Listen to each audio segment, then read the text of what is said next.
Hi everyone, welcome to our YouTube channel keep it simple. आज के video में हम बात करेंगे एक्सिस बैंक की, जिन्होंने आज यानी कि 25 जुलाई को अपने फर्स्ट क्वार्टर के रिजल्ट्स डिक्लेयर किए हैं। बैंक का प्रॉफिट पिछले साल के मुकाबले 91% बढ़कर के 4125 करोड़ रहा है। ओवरऑल रिजल्ट्स शानदार रहे हैं, अबव एक्सपेक्टेशन रहे हैं। तो आज के वीडियो में हम इस टॉपिक को डिटेल में डिस्कस करेंगे और ये भी बात करेंगे कि क्या करंट प्राइस पे आपको एक्सिस बैंक का शेयर लेना चाहिए या नहीं। और आगे बढ़ने से पहले अगर आपने अभी तक चैनल को सब्सक्राइब नहीं किया तो प्लीज सब्सक्राइब करके हमें मोटिवेट कीजिए। तो सबसे पहले अगर बात की जाए बैंक के ओवरव्यू की, तो आईसीआईसीआई बैंक और एचडीएफसी बैंक के बाद रेवेन्यू के मामले में ये भारत का तीसरा लार्जेस्ट प्राइवेट सेक्टर बैंक है।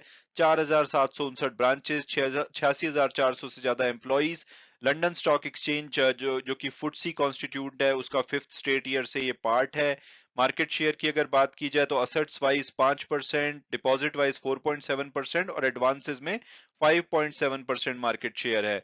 और अगर डिजिटल बैंकिंग सेगमेंट में ये बहुत ही बड़े लीडर हैं। 16% यूपीआई में मार्केट शेयर, 15% मोबाइल में और 12% क्रेडिट कार्ड इन फोर्स में। Profitability, net interest margin 3.6%, cost to assets 2.24, core operating profit margin 2.28% है।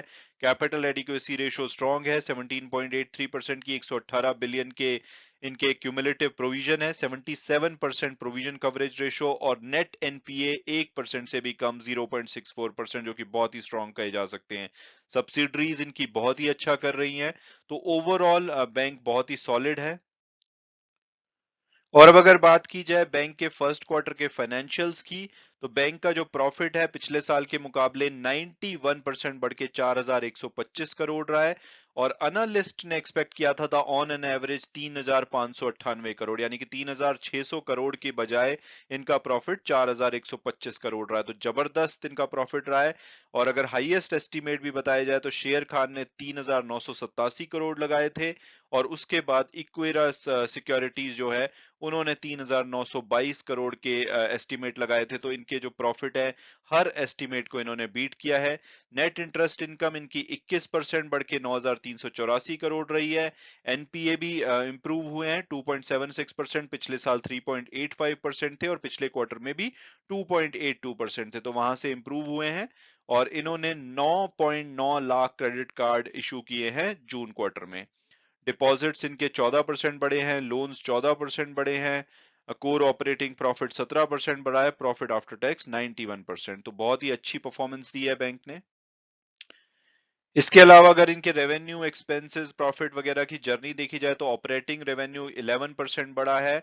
और उसमें जो नेट इंटरेस्ट इनकम है मेनली 21% बढ़ी है, हालांकि नॉन इंटरेस्ट इनकम में थोड़ी कमी आई है, इसलिए ओवरऑल सिर्फ 11% ईयर ओवर ईयर इंक्रीज दिखा गया है ऑपरेटिंग रेवेन्यू में।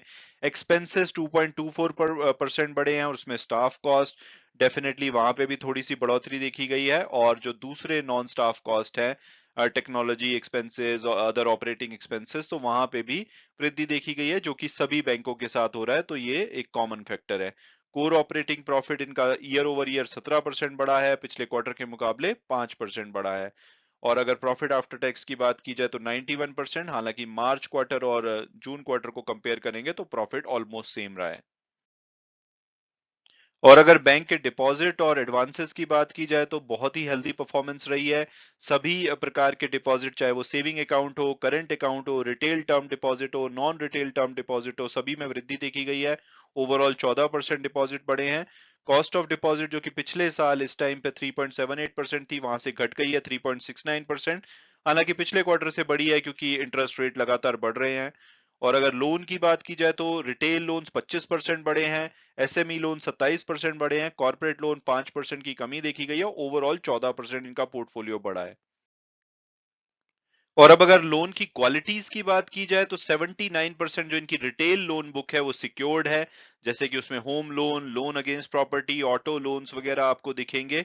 और जो अगर कॉर्पोरेट लोन्स की बात की जाए तो 88% जो लोन है वो ए माइनस और बेटर कैटेगराइज्ड है, तो काफी स्ट्रॉन्ग इनकी लोन बुक है। और इनके जो एसएमई लोन है उसमें भी 84% एसएमई 3 या बेटर है। और अब अगर कुछ की मैट्रिक्स की बात की जाए तो बैंक की कॉस्ट ऑफ फंड्स लगातार, जो कि Q3 तक नीचे जा रही थी, फिर मार्च क्वार्टर में थोड़ी बढ़ी और अब जून क्वार्टर में और भी बढ़ी है, और इसका रीजन आप देखते ही हैं क्योंकि रेपो रेट बढ़ा है, इंटरेस्ट रेट बढ़ रहे हैं, इस वजह से कॉस्ट ऑफ फंड्स बैंक की बढ़ रही है। अगर कैपिटल एडिक्वेसी रेशो की बात की जाए तो ये मार्च 21 यानी कि पिछले साल और पिछले क्वार्टर के मुकाबले में इसमें थोड़ी कमी आई है, जो कि एक कंसर्न की बात है, लेकिन 17.83% अपने आप में एक स्ट्रॉन्ग कैपिटल एडिक्वेसी रेशो है।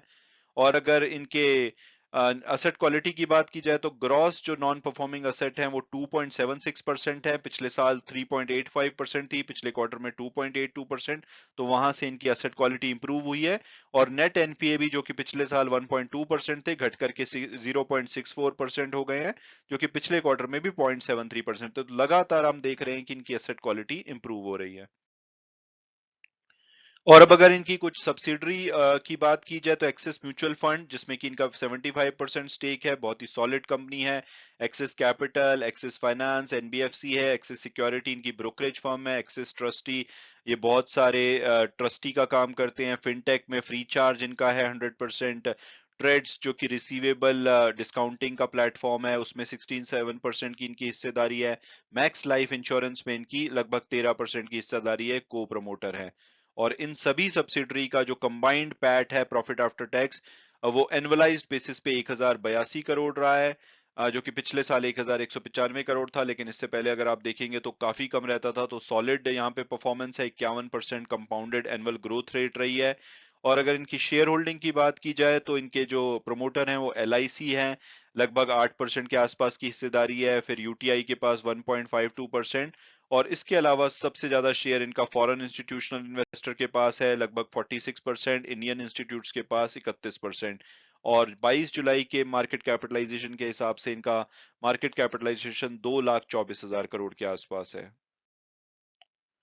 और अब अगर बात की जाए कि भाई क्या करंट प्राइस पे हमें एक्सिस बैंक का शेयर लेना चाहिए या नहीं, तो सबसे पहले अगर इसकी पास्ट परफॉर्मेंस देखें तो 3 साल में इन्होंने कोई खास परफॉर्म नहीं किया है, और ये डिविडेंड भी कोई खास नहीं देते हैं, तो ओवरऑल इनकी परफॉर्मेंस काफी ज्यादा खराब रही है। पिछले 1 साल में भी इनकी नेगेटिव परफॉर्मेंस है, 1 जनवरी के बाद 7% के आसपास शेयर बढ़ा है, और वो भी पिछले 1 महीने में इसमें 15% की वृद्धि देखी गई है, यानी कि बहुत लंबे समय से ये अंडर परफॉर्मर रहा है। लेकिन पिछले 1 महीने से इसने थोड़ा सा मोमेंटम पकड़ा है। और इससे पहले इनकी जो एक्सिस म्यूचुअल फंड है वहां पे कुछ फ्रंट रनिंग की खबरें आई थी, जिसके बाद इनका शेयर काफी गिरा था, लेकिन अब थोड़ा सा इंप्रूवमेंट देखी जा रही है। शेयर खान ने पिछले महीने इनका 940 का टारगेट दिया था, और अगर हम टिकर टेप के प्रेडिक्टिव एनालिसिस को देखें तो इसका एवरेज प्राइस 990 के आसपास आता है, हायर साइड पे 1300 रुपए, लोअर साइड पे भी 820 रुपए। तो जो आज की क्लोजिंग हुई है 727 रुपए पे, उसके हिसाब से तो इसका लोएस्ट टारगेट जो प्राइस है उससे भी नीचे ट्रेड कर रहा है, तो वैल्यूएशन बहुत ही ज्यादा अट्रैक्टिव है। 2,24,000 करोड़ के आसपास का मार्केट कैपिटलाइजेशन है, सॉलिड कहा जा सकता है। और अगर आप इनके पी और पीवी रेशो देखेंगे, वैल्यूएशन इनका बहुत ही ज्यादा स्ट्रांग है। इस टाइम पे दूसरे बैंकों के शेयर भी काफी गिरे हुए हैं, लेकिन अगर आप इनको कंपेयर करेंगे तो सिर्फ एक इंडसइंड बैंक है जो कि इनसे बेटर है, वैल्यूएशन पे अवेलेबल है।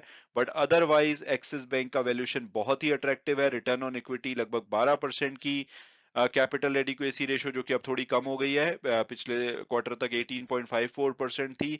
और नेट इंटरेस्ट मार्जिन के मामले में थोड़े से इनके कम रहते हैं दूसरे इनके कॉम्पिटिटर के मुकाबले में, लेकिन ओवरऑल सॉलिड बैंक है। और अगर बात की जाए कि अब इनका कल शेयर कैसे रिएक्ट करेगा, इनके रिजल्ट बहुत ही सॉलिड हैं, लेकिन तो आइडियली इनका शेयर ऊपर जाना चाहिए, लेकिन हमने पास्ट में देखा है कि अच्छे रिजल्ट के बाद भी इनका शेयर नीचे जाता है। और ऑलरेडी क्योंकि 1 महीने में चढ़ चुका है, तो हो सकता है कि इसमें थोड़ी सी अगर करेक्शन आती है तो वो बहुत ही अच्छी अपॉर्चुनिटी हो सकती है लॉन्ग टर्म में इसको लेने के लिए। हालांकि वीडियो क्लोज करने से पहले मैं हमेशा की तरह डिस्क्लेमर दूंगा कि जो भी व्यूज है वो मेरे पर्सनल है। अगर आप किसी भी शेयर में इन्वेस्ट करना चाहते हैं तो अपनी फर्दर रिसर्च के बेसिस पे ही कीजिए। Thanks so much for watching the video and God bless you all.